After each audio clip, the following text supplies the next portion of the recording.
Hey everybody, Jeff here. Just wanted to walk you through how to prepare for your Growth Club session, which you've got with us coming up. I'm going to let you have a copy of this document on the day. This document walks you through everything that you need to do to prepare a brilliant 90-day plan, your best 90-day plan ever. On the back of it is a 6-step scorecard, which you're going to be able to score your business on. You'll also have had this 6-step scorecard in the spreadsheet that I've sent you. And there are a couple of ways in which you can complete your 90-day plan. You can produce it on a spreadsheet, or you can produce it in here in a written format, whichever one suits you best. So let me just walk you through what we're going to do in our 90-day session, how you can prepare really well for it, and how you can get the best from it. So let me just share my screen. You can see my screen now. Okay, so you're going to get a 90-day planning workbook. I've attached a copy of it here. It's a PDF version for you. And you're going to get a copy physically printed on the day, so you don't need to print it. We can print it out and you can have the printed copy on the day. Scorecard, as I said, is on the back where you're scoring your business against the 6-step process, but also it's in your spreadsheet too, where you can score your business. And that will help you to start to frame exactly what you need to achieve out of your business plan for the next 90 days. So walking through our slides here. The next session here is, let's just tell me what you're going to talk about in this video. We're going to talk, answer this question first of all. Why 90-day planning? Why do we do planning over 90 days?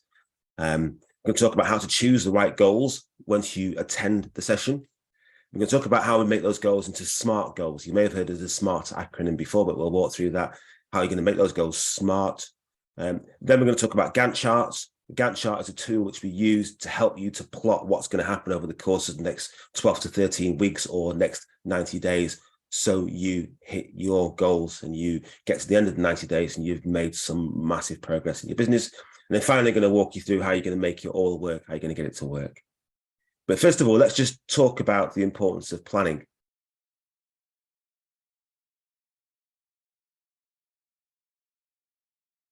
About the importance of planning. Sorry, pause there for a second. Let's talk about the importance of the power of planning and written goals. A study was done a number of years ago on some students who were just completing a course at a very well-known, very popular university.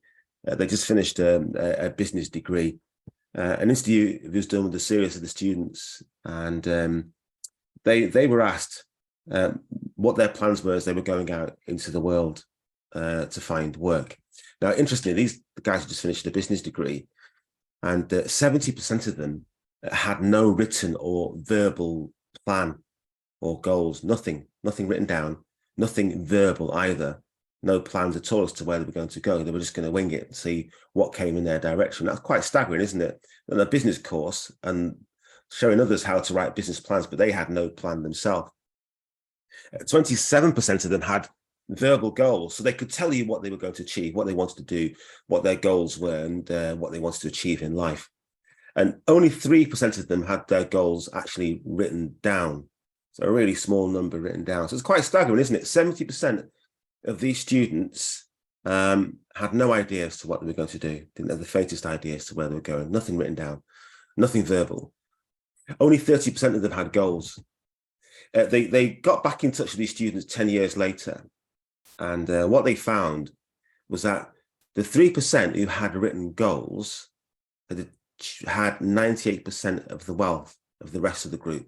So of those that they could get back in contact with, the 3% that had written goals had 98% of the wealth across the group. So what does that tell you? It could tell you a couple of things, couldn't it? It could tell you that those who write their goals down achieve their goals. It could tell you that, couldn't it? Or could it tell you the other way around, that goals are achieved by those who write them down? That seems like a bit of a conundrum. But whichever way we look at it, the proof of this study shows that those with verbal goals and written goals tend to achieve them, but those that write them down are more highly effective. So written goals are vitally important. We need to have things written down in front of us so that we've got a clear connection in terms of what it is that we want to achieve going forward into the future. We're going to stand a lot more chance of our goals coming true if we write our goals down. A proven study there.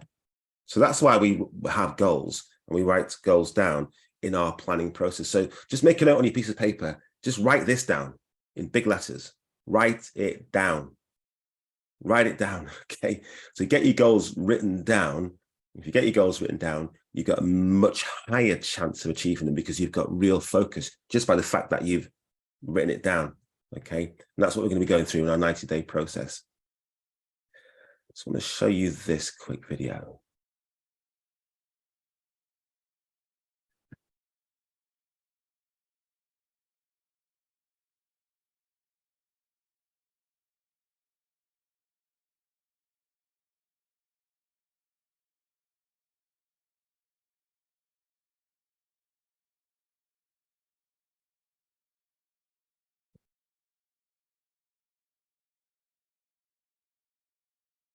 That looks pretty deadly, doesn't it? But it was just a bit of fun. A YouTube video called, I think it's called The Great Slip and Slide. You can find it on YouTube. I suppose the point of that video is how much planning went into that compared to how long it took to execute it. It took 12 seconds or so to execute the whole process, probably less than that, wasn't it? But how much planning went into the trajectory and making sure the scale landed in the right spot. If they hadn't put that planning in place, it would have ended in disaster. Probably actually was a pile of dead bodies around the back of the pool. No, I'm only joking. But it would have ended in disaster if they hadn't put the planning in place. And planning can feel like that sometimes. When we're asked to write a plan and to write it down, we think, oh, all this work in writing this down and getting this put into place. But actually, the work that we put into place, we don't feel any benefit from it as we're doing it, but we get the benefit afterwards once the plan is executed. Does that make sense? So what we're looking at here is putting some plans in place, putting some work in place to ensure that we are successful in 90 days. And then we carry on the same process 90 days later and 90 days later. So why 90 days? Why do we have a 90-day planning process? Well, the truth of the matter is, if we set goals out a year in advance as to where we want to go from now, we're very unlikely to get to the full year in achieving them. Most people, when they have a New Year's resolution, they probably get to the first 3 months and that's it. Don't continue on with it. If you're incredibly diligent, you might get halfway through or 3/4 of the way through the year and you're hitting your plans, but then you stop. So a year is too far out for most people to plan in detail. Truth is also is that as we go through the year, it probably within the first 6 months, the plan starts to change. Okay, so what we say to business owners is it's best to plan in a shorter period of time. The longest period of time that we can usually concentrate in any details as human beings is around about 3 months. So it's too hard to stay focused on goals that last a year. So what we do is we say, look, let's focus on goals over the course of 90 days, so over each quarter.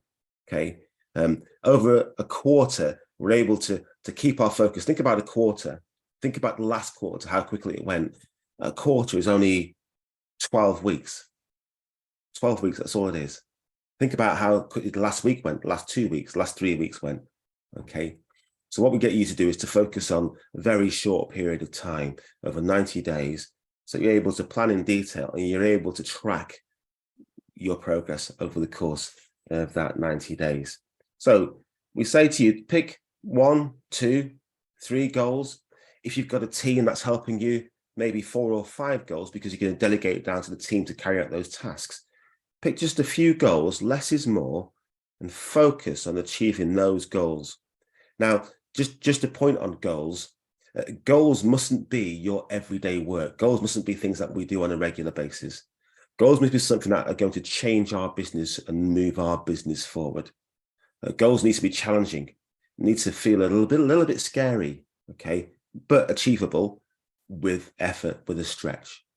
Okay, so we're going to ask you to put in place between 2 and 5 goals in your business. It may be just one goal as you start out, particularly if you're a sole trader and you have so much work on your plate. It's just one big thing that needs to happen in your business in the next quarter. We're going to focus on getting that done. It only takes a few hours to put the details in place for a quarterly goal, and we're going to show you how to do that.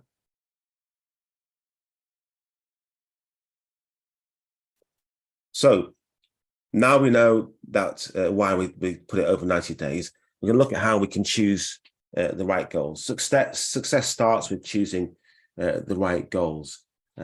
If you choose the wrong goals in your planning session, doesn't matter if you complete them or not. Choosing the wrong goals just takes us in the wrong direction. It's like taking a ladder and putting it up against the wall to fix a wire. We get to the top of the ladder, we realize we're in the wrong place. We have to take the ladder down again, move it to the other side, another part of the wall, and work our way up there. And we've lost 3 months in doing that. So it's vitally important that you choose the right goals. So how do you choose the right goals over the course of the next 90 days? You're probably wondering, what do I need to choose? Well, the thing I'm going to suggest to you to do is that whatever you do, focus on profit. Focus on how much extra profit you want over the course of the next 90 days. One of the key things to do. Now, it's really important for us to put a number of elements in place within our business. We need to work on our points of culture. We need to put systems and processes in place. We need to put contracts in place within our business. But if we focus on those things to the exclusion of profit, we might find that we're not here at the end of the next quarter. So focusing on profit is vitally important, because focusing on profits allows us to be here the next quarter, and it allows us to have cash which we can invest to continue to grow our business, to build those systems, to recruit those people within our business. That makes sense. So I'm going to ask you to focus on profit. If you had 10 goals that you're working on for the next quarter, I'd say 4 or 5 of them need to be focused on profit and how we can leverage more profit out of the business. Growing our profitability means that we're growing our business. If we're not growing our business is dying. A bit like a tree, isn't it? A tree is either growing or it's dying. So when choosing your goals, ensure that at least half of the goals you choose are based upon building profitability in your business. And there's some charts in your booklet that will help you with doing that. I'm going to ask you to choose leveraged goals. What I mean by leveraged goals, there are often goals that if you achieve them, there are underlying goals which will improve the rest of your business. So, for example, it could be that we know we need to recruit more people in our business over the course of the next year. A leveraged goal will be to look at how we go about recruiting those people. What are the processes and systems that we have in place right now to ensure that we're recruiting A players in our business? So rather than the goal just be that we need to recruit this new individual, let's start with a goal that ensures that when we do recruit really, really well. That makes sense, because getting our recruitment wrong actually costs us profit. It costs us money if we get it wrong. On the back of your Growth Club booklet is a 6-step scorecard. You can use that as a menu to choose from. There are the 6 steps, and then there are the boxes within those, which are going to help you to choose what to focus on. You're going to score yourself prior to our Growth Club session, so you know where you are strong, you understand where you're weak, and the areas that you may need to focus on after you've focused on profit. What can you do? What can you improve for maximum benefit in the business? A word of caution when it comes to building your goals, choosing your goals. Choose goals that you can complete within the 90-day period. Okay, it's a 12 or 13-week period. So I'd say give yourself a bit of room for slippage. Okay, life happens, stuff happens in business over the course of 13 weeks, which may take you off track hitting your 90-day goals. So rather than setting a goal that will take you 13 weeks to do, set a goal that will take you 9 to 11 weeks to do. Okay, and that gives you just a couple of weeks slippage, just in case things go wrong. You can track things back and get yourself back on time.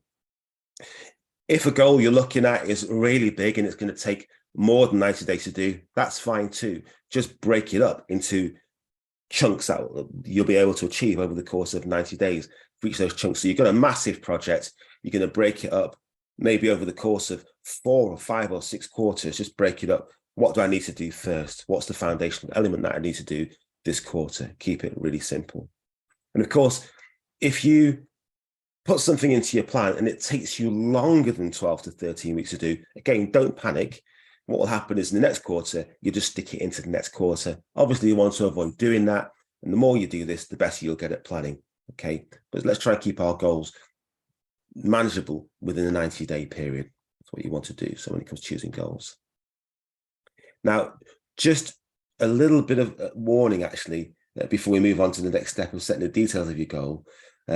If you've chosen the right goals, It's really important that your goals are what we call SMART, okay? Specific, measurable, achievable, realistic, and time-bound. What we got on the screen here is what we don't want our business plan to be, okay? We don't want our plans to be like this: sell more stuff, do more marketing, improve customer service, make lots of phone calls, have some great meetings, visit more customers, do some good demos.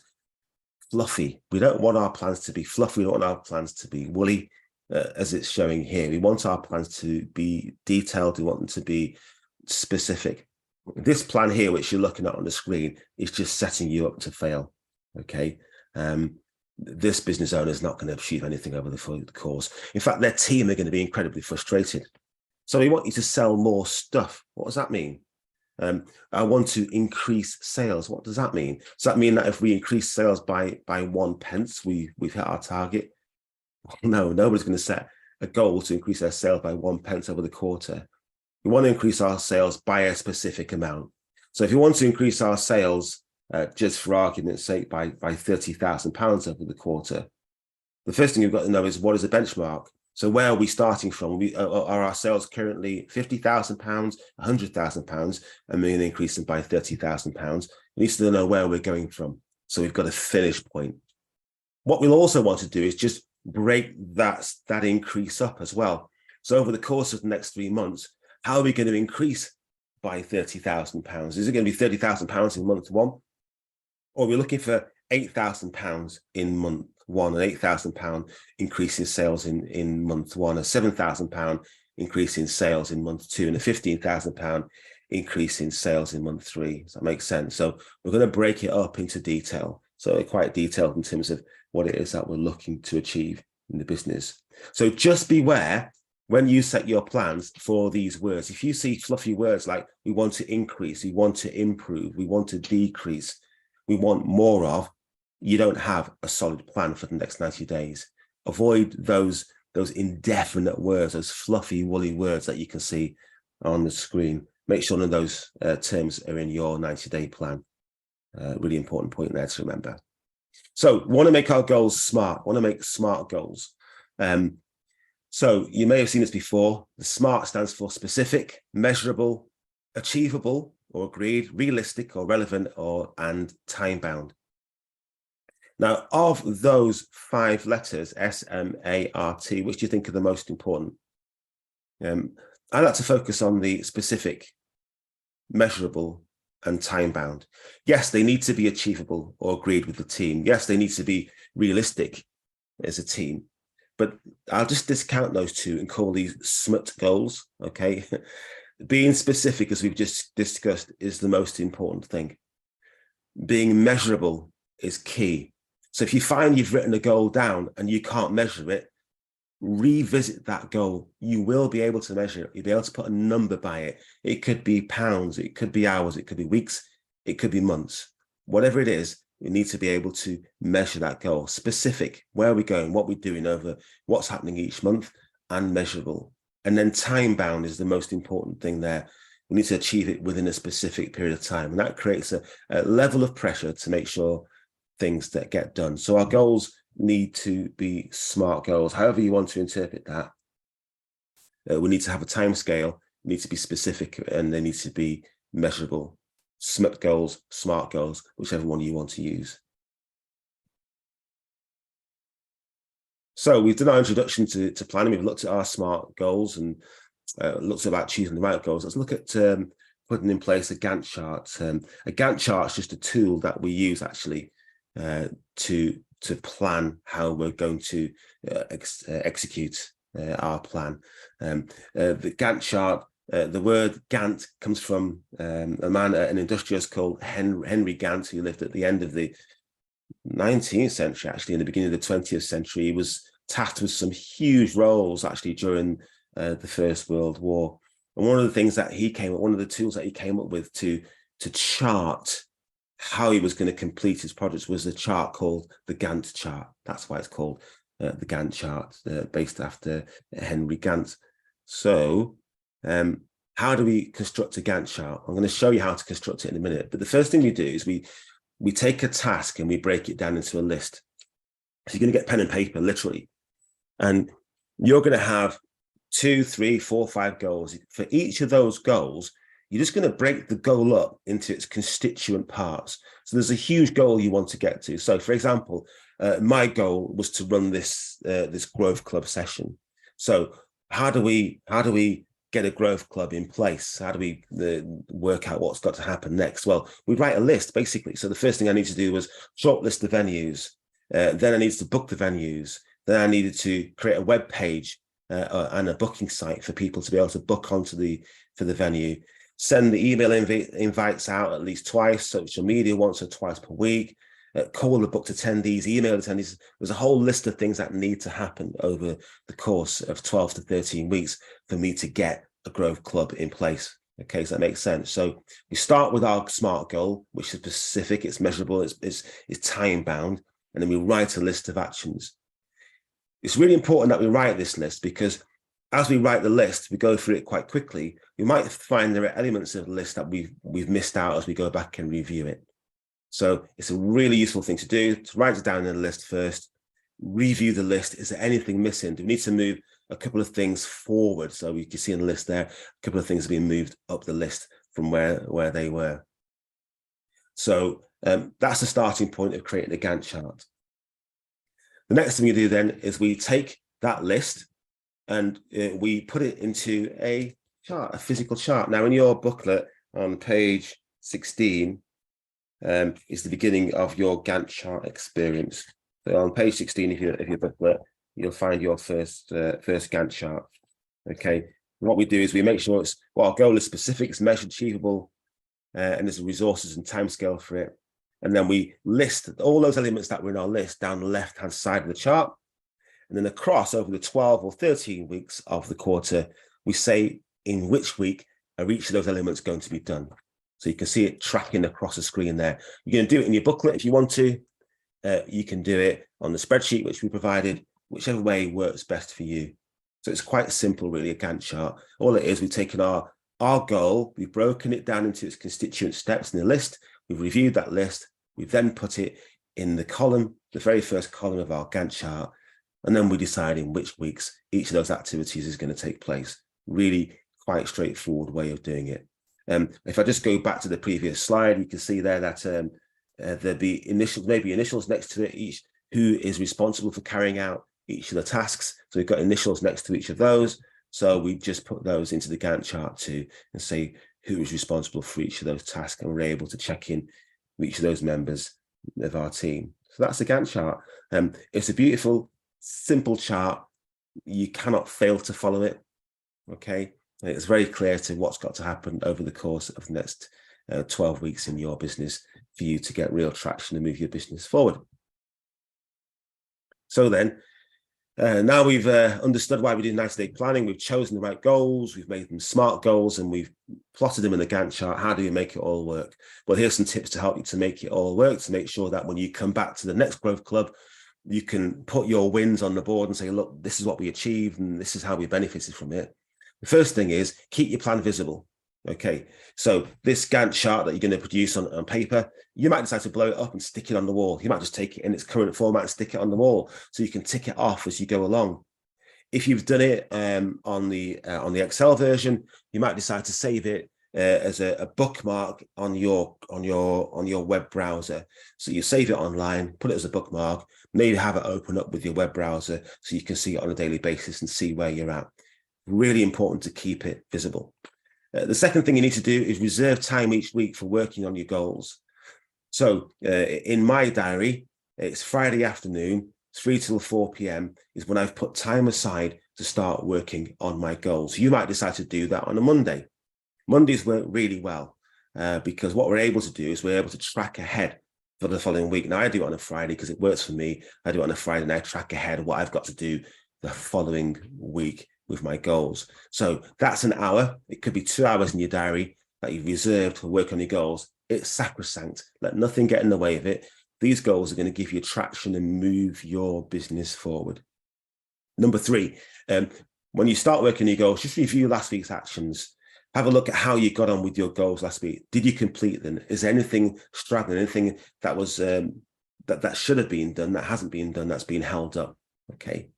On the basis of that, you can go on to number 4 and start to plan this week's actions and say exactly what needs to happen this week. Now, let me just stop there for a moment and just say, look, when you're putting your 90-day plan together and you're putting your Gantt chart together, bear in mind that the elements that you might want to achieve in week 9 or week 10 of your plan, that you might need certain people to be available. You might need to have spoken to your suppliers in advance and find space in people's diaries. So just bear that in mind as you're planning this week's actions going ahead. Keep looking forward and ensure that you've got the resources and the people available in the weeks ahead to complete the rest of your plan. And number 5, the final thing to do is to celebrate your success. It's really important in our culture, in our country. We generally don't speak and celebrate success. We just move on to the next task. But if you're starting out in this process, or even if you're experienced in this process, these steps that you're making in implementing these plans, implementing these goals over the course of a quarter are significant. They could significantly change your business and change your life. So don't forget to celebrate. If it's a small achievement, celebrate in a small way. If it's a big achievement, celebrate in a big way. Even if it's as simple as just looking at yourself in the mirror and saying, well done, Jeff, that's awesome. Wow, you've made massive progress. That thing you know you should have been doing, which you didn't do, which you hadn't systemized, is now done. It's now systemized and it's now producing results in our business. So celebrate your success. Really important. So now it's time to work on your plans. Once you've got to your goals, you identified your goals, make it SMART, make sure it's specific, it's measurable, it's time bound, and the A and the R in the middle, if those are important to you, they're included in your booklet. Write your action list as to what needs to happen for each of those goals to be achieved over the course of 12 weeks. And then take that list and put it in a Gantt chart format. And that's it. It's a really simple, straightforward process, but a powerful process that's going to give you traction and help to move your business forward.